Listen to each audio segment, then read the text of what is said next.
श्री स्वामी समर्थ. जय शंकर. कधीकधी आपल्याला आपल्या आयुष्यात मदत करतं, पण ती मदत असते की ते उपकार असतात हे आपल्याला परिस्थितीनुसार कळत असतं. आणि ते कसं जाणवतं किंवा ते कसं ओळखायचं याची खूप सुंदर अशी व्याख्या स्वामीने समजावलेली आहे. मी तुझ्यावर उपकार केलेत ही वाक्य ऐकायला जरी साधी वाटली ना, तरी त्यामागे एक खूप मोठं ओझं दडलेलं असतं. कुणावर तरी आपले उपकार आहेत म्हणजे काय असतं नेमकं, तर ते समोरच्याला मदत केल्यावर परतफेडीची अपेक्षा करणं.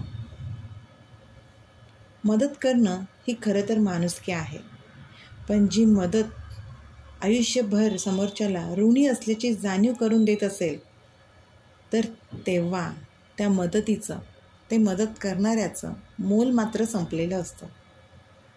खरी मदत तीच असते जी गरजेच्या वेळी हात देऊन उभं करत असते, पुढचा प्रवास स्वतःला चालायला शिकवते. पण काही लोक मदतीच्या बदल्यात समोरच्याला अपेक्षांमध्ये, त्यांच्या ऋणांमध्ये जखडून ठेवतात. त्यांची अपेक्षा ही कृतज्ञतेपलीकडे जाऊन गुलामगिरीपर्यंत पोहोचलेली असते. त्या व्यक्तींना फक्त आपण त्यांचंच ऐकावं ही अपेक्षा असते.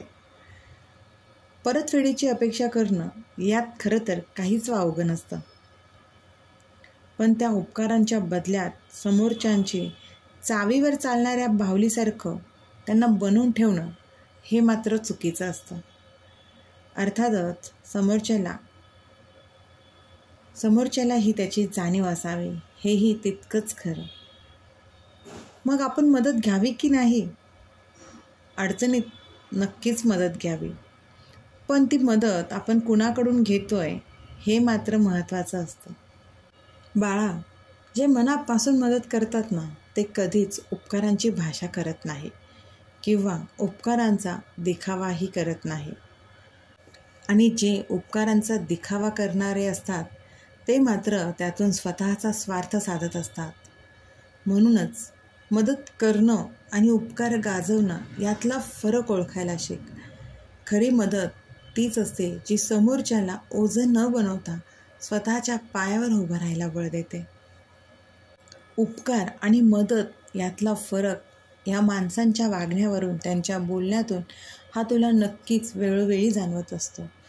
त्यामुळे अडचणीत असताना कुणाचीही मदत घेतली तर त्या मदतीची परतफेड ही तुला जमेल त्यावेळेला, जमेल तशी नक्कीच करत जा. म्हणजे तू त्याच्या मदतीच्या किंवा त्याच्या उपकाराच्या ओझ्याखाली कधीच दाबला जाणार नाही किंवा त्याच्या उपकारांचं, त्याच्या मदतीचं ओझं तुझ्यावर कधीच लादलेलं नसेल. आणि त्यामुळे तू आयुष्यात हा मोकळा श्वास नक्कीच घेत राहशील. कारण का आयुष्यामध्ये जे कोणी ह्या जगात तुला जी मदत करत असेल, ती मदत कालांतराने उपकार होतील आणि त्या उपकारांच्या दडपणाखाली ते सतत तुझ्यावरती अधिकार गाजवत राहतील आणि सतत तुला त्याची जाणीवही करून देत राहतील. आणि या दडपणाखाली राहण्यापेक्षा तुझ्या कुवतीप्रमाणे तू त्यांच्या मदतीची परतफेड ही नक्कीच करत राहा आणि स्वतःला स्वतःच्या पायावर उभं राहण्यासाठी तयार करत राहा. या जगात अशीही माणसं आहेत जी कुठलीही अपेक्षा न ठेवता तुला मदत करतील आणि त्याची तुला जाणीवही होऊन देणार नाही. पण ही माणसं, ही व्यक्ती अगदीच बोटांवर मोजण्या इतकी आहेत. त्यामुळेच खरी मदत आणि उपकार गाजवणं यातला फरक ओळखून स्वतःच्या पायावर उभं राहायला जी व्यक्ती बळ देते ना, त्या व्यक्तींना ओळख आणि मगच ती उपकार आहे की मदत आहे हे जाणून घे. श्री स्वामी समर्थ. अशक्य ही शक्य करतील स्वामी, अशक्य ही शक्य करतील स्वामी.